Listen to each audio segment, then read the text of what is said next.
essa vacina? Agora deixa eu te falar da fábrica, porque isso é uma boa notícia. Primeiro, ela vai produzir a vacina aqui. Você não precisa mais trazer o IFA, sabe? Aquilo que é um insumo. Você vai produzir aqui, então, muito mais barato, muito mais rápido. Vamos ter uma vacina boa, segura, eficaz e barata e produzida aqui. Vai custar 4 vezes menos do que comprado lá fora. Comprado lá fora.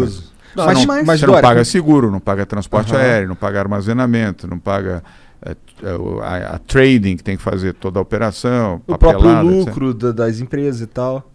E também a margem de lucro, porque quando nós fizemos um acordo com o laboratório Sinovac, que é um laboratório privado chinês, nós compramos também os direitos de produzir a vacina aqui. Legal. E, obviamente, vender no continente, aqui na América Latina.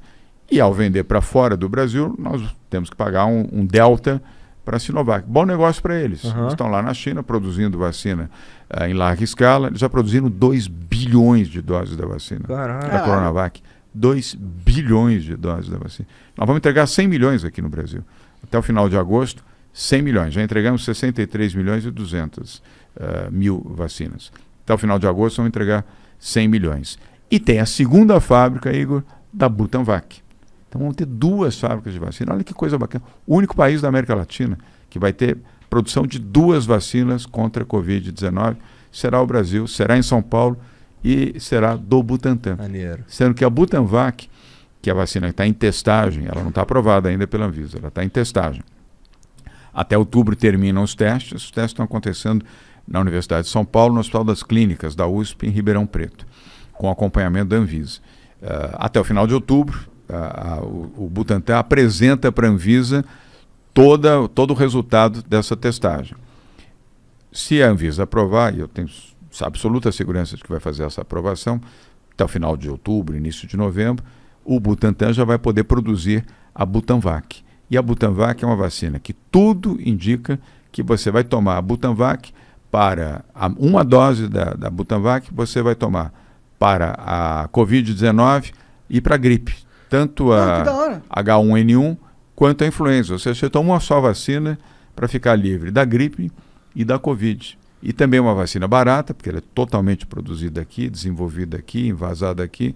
Então, olha que coisa bacana. A perspectiva que a gente tem para o futuro. Bacana mesmo. Salvando vidas, ajudando as pessoas e tendo um custo muito mais baixo e não tendo essa dependência de vai chegar vacina, não vai chegar insumo, não vai chegar, chega, não chega. Olha o drama que foi para o Brasil nessa situação. Quantas vidas se perderam por falta de vacinas. Né? Madória, com todo respeito, não é duvidando da honestidade ou de qualquer uma dessas empresas que você está falando, mas, cara, como é que a gente consegue garantir que realmente não tem contrapartida? Nenhuma. Não tem nada? Nenhuma. Olha, eu não tenho procuração do Itaú, mas vou usar o exemplo do Itaú, que foi o maior doador para a fábrica de vacinas da Coronavac. Doou 50 milhões, conforme eu te falei. O grupo Itaú Unibanco, da família Moreira Salles, da família Setúbal, se você contar todas as doações durante o período da pandemia, doou 1 bilhão.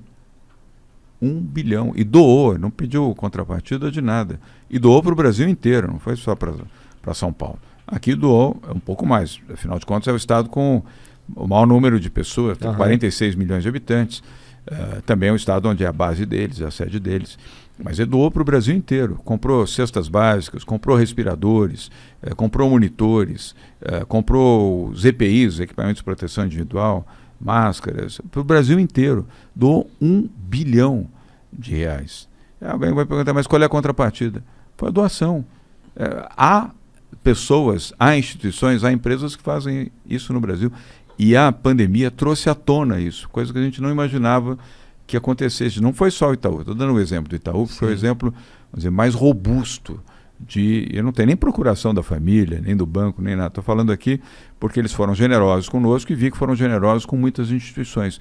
Hospitais, pronto-socorros, prefeituras, governos, instituições, ONGs. Ajudaram muita gente e não pediram nada em troca. É dinheiro dos acionistas, cada um lá dos grandes acionistas do banco, são 2 grandes famílias, que falaram, não, eu quero ajudar o meu país, quero ajudar a população, e fizeram isso. Isso é um legado bom. Ao lado de tanta tristeza, quase 560 mil mortos, também a alegria de ver a solidariedade de instituições, empresas e pessoas que puderam ajudar, e ajudaram.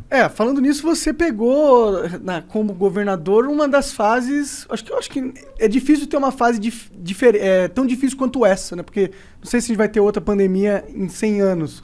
Então você virou governador e pegou uma pandemia. Então pegou um desafio grande aí, né? E você teve que tomar decisões difíceis. Você foi muito criticado por decisões. E qualquer decisão que você tomasse ia ser criticado. De um lado ou de outro. Ou de outro, né? Verdade. Mas é um dilema. São aquelas situações que você imagina você não queria ter que tomar. Fala, puta, que decisão de merda que eu tenho que fazer, sabe? Ou eu me fodo ou eu me fodo. O que eu faço? Como que foi pra você? Tipo, ter que decidir se fechava ou não tudo, se abria. Como que é? Monark, eu fiz a decisão pela vida. Era difícil.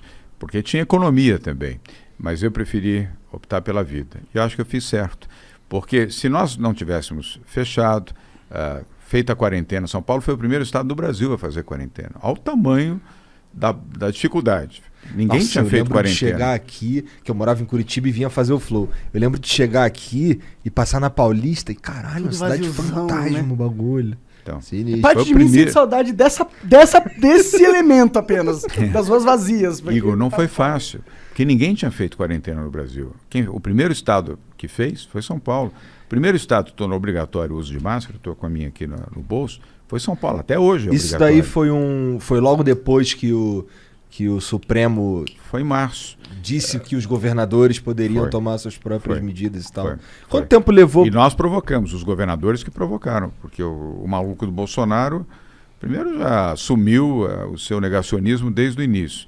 E os governadores é que seguraram a bucha, vamos dizer assim, para poder fazer as quarentenas. Por isso é que nós todos fomos emparedados pela dialética aí bolsonarista, que a gente estava criando desemprego, criando a pobreza, criando a miséria, quando nós estávamos fazendo a defesa da vida. Se nós não tivéssemos feito isso, nós provavelmente hoje no Brasil estaríamos chorando, não eram os 560 mil brasileiros mortos, estávamos chorando 2 milhões e meio de brasileiros mortos em todo o Brasil. Então eu fiz a opção pela vida. E obviamente que eu sei o desgaste. Um monte de hospital de campanha, rolou tudo isso. Muitos. E mesmo assim... Muitos, tanto a prefeitura, e o Bruno ainda em vida fez isso, nós fizemos também. Nós dobramos. São Paulo tinha, no início da pandemia, nós tínhamos 3.180, eu sei de cor o número, leitos de UTI. E já era a cidade com o maior número de leitos de UTI na América Latina. Hoje nós temos 7.500 leitos de UTI. Nós mais do que dobramos. Nós temos mais UTIs, leitos de unidade de terapia intensiva em São Paulo do que a Espanha. Caralho, porque toda a Espanha legal. nós temos aqui. Então, investimento. São Paulo é tipo do tamanho da Espanha. É mesmo. E a população é equivalente. É equivalente? 46 milhões. Você acertou. A dificuldade não é... A dificuldade talvez seja mais ter uma equipe para gerir, para atuar nessas UTIs. Isso foi um troço que eu aprendi também. Bem lembrado. Porque eu ficava, porra, caraca, um ano de pandemia ainda não deu tempo de construir UTI. O cara, não, cara, construir dá. O problema é que tem que ter os profissionais para trabalhar. Isso, e bem lembrado. Aí nós temos que fazer um esforço enorme junto com o Hospital das Tomei Clínicas. um esporro na internet. A internet me deu um esporro. Eu fiquei, beleza, aprendi agora. Não, e está correto isso, porque num leito, em torno de um leito de UTI, são 6 profissionais médicos. Para cada leito de UTI, 6 intensivistas, fisioterapeutas e os médicos. E enfermeiros, são 6 que você precisa. Precisa 2 enfermeiras, 2 médicos e 2 intensivistas, que são os fisioterapeutas. Cada leito de UTI. Você imagina, nós saímos de 3.200 para 7.500, a quantidade de gente que nós tivemos que contratar rapidamente para poder viabilizar. Por sorte tinham, e as universidades também nos ajudaram muito, os hospitais, houve um esforço coletivo dessa linha de frente. Aliás, parabéns a médicos, enfermeiros, paramédicos, essa linha de frente são os heróis do Brasil. Igor e Monark, nós temos que cumprimentar essa gente, porque com certeza. Esses entregaram a vida para proteger vidas. E muitos se foram. Muitos se foram, perderam a vida. Mas você não acha que teve algumas situações onde parecia que o governo não sabia o que estava fazendo, no sentido de, tipo, fecha. Aí depois, opa, abre. Aí depois, não. Vamos fazer o seguinte, vamos deixar só o transporte público, não pode sair com o carro na rua. Aí pega e lota o transporte público de gente aglomerando, tá ligado? Muitas decisões que você fala assim, eu acho que eles estão tendo dificuldades em acertar ali qual que é o caminho, tá ligado? Monark, você tem razão. Quando foi a última pandemia que você se lembra? Da gripe espanhola. Em que 1908. Ano foi? Estudou, mané! Caralho! Tem os meus dados.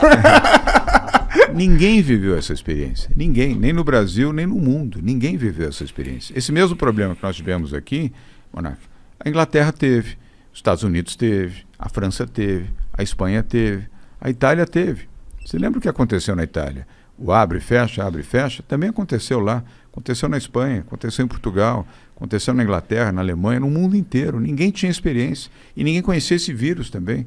Quem poderia imaginar que ia ter segunda onda Não, com da certeza, Covid? É um desafio no início da Covid, enfrentado. ninguém imaginava. Ninguém conhecia o vírus, nada, nem detalhes. E nem tampouco de vacina, não tinha remédio, não tinha nada. Então, você tinha que tomar como uma referência a ciência, e isso nós acertamos. Porque ao invés de eu ficar chutando, ou colocando ideologia, ou o que eu penso, ou deixo de pensar, eu fiz já no primeiro dia, o primeiro caso de Covid no Brasil foi em São Paulo. Foi um empresário que foi para Milão, chegou logo depois do carnaval, ou durante o carnaval, e no dia 28 de fevereiro foi testado positivo no Hospital Albert Einstein. Eu recebi essa informação às 10h30 da manhã. A primeira pessoa testada positiva. Já tinha Covid na Europa, tinha Covid na China, e estava começando a Covid nos Estados Unidos. 28 de fevereiro, quarta-feira de cinzas. Naquele mesmo dia à tarde, nós já tínhamos montado o centro de contingência do Covid-19, com 10 médicos. Hoje tem 21, funciona até hoje. E o Davi Wipp foi o primeiro presidente a quem eu recorri, porque médico infectologista é meu amigo. Eu liguei para o Davi, vamos fazer bravo, competente. Eu liguei, Davi, vamos fazer um comitê, eu preciso de orientação para lidar com isso, porque se teve o primeiro, estou vendo o que aconteceu na Espanha, na Itália, Portugal, vai expandir isso aqui. E ele falou, vai expandir. E aí montamos o centro de contingência. E desde o início, Monark, nós seguimos a orientação desses médicos, desses especialistas. Graças a Deus. Porque ao invés de eu ficar preocupado com populismo, popularidade, etc., eu fiquei preocupado com as vidas. Porque eu segui a orientação dos médicos. Os médicos, quem é médico, ou a maioria expressiva dos médicos, é porque gosta do ser humano.